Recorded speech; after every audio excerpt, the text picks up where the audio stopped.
The endless chase. Ethan was the kind of person everyone admired. He worked long hours, rarely took a day off, and constantly talked about his next goal.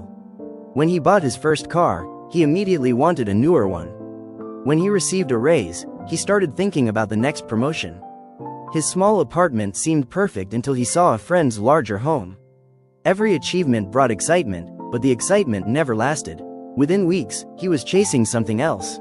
He spent years believing happiness was waiting just beyond the next milestone. Yet despite earning more money than ever before, he felt restless. Every scroll through social media reminded him of someone richer, someone younger, someone more successful. He was running a race with no finish line, and the harder he ran, the further happiness seemed to move away. An unexpected conversation. One afternoon, Ethan visited his hometown to see his aging grandfather. The old man lived in the same modest house he had owned for decades. The furniture was old, the walls carried family photos, and nothing looked particularly expensive. Yet Ethan noticed something unusual. His grandfather seemed genuinely happy. Sitting on the porch, Ethan asked him how he stayed so content despite never becoming wealthy. His grandfather smiled and pointed toward the sunset. He said, "Most people spend their lives counting what they don't have. I spent mine appreciating what I do have." Those words stayed with Ethan. His grandfather talked about raising a family, sharing meals with loved ones, helping neighbors, and enjoying simple moments.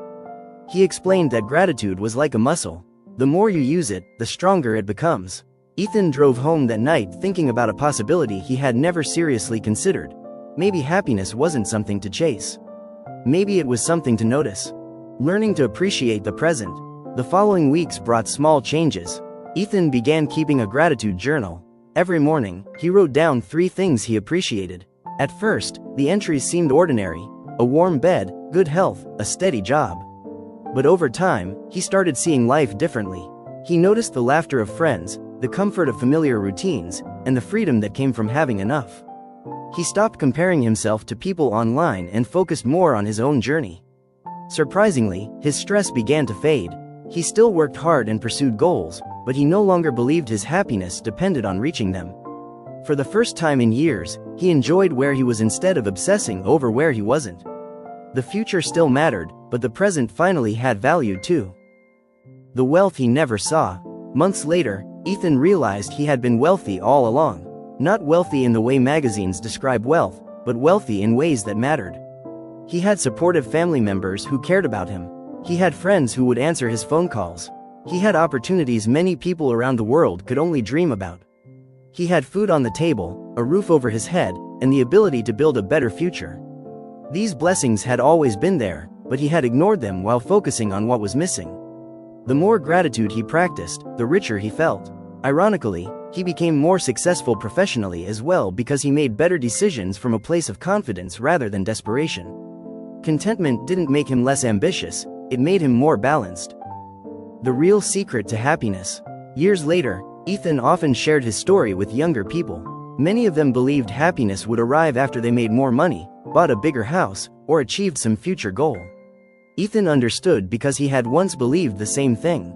He would tell them that goals are important, but happiness cannot be postponed forever. Life happens while we're working toward our dreams. If we fail to appreciate today, no future success will ever feel like enough. The happiest people are not necessarily the richest or the most famous. They are often the people who have learned to appreciate what they already possess while continuing to grow. Ethan still had dreams and ambitions, but now he carried something far more valuable than success: peace of mind. And that peace began the moment he stopped asking, "What am I missing?" and started asking, "What do I already have?"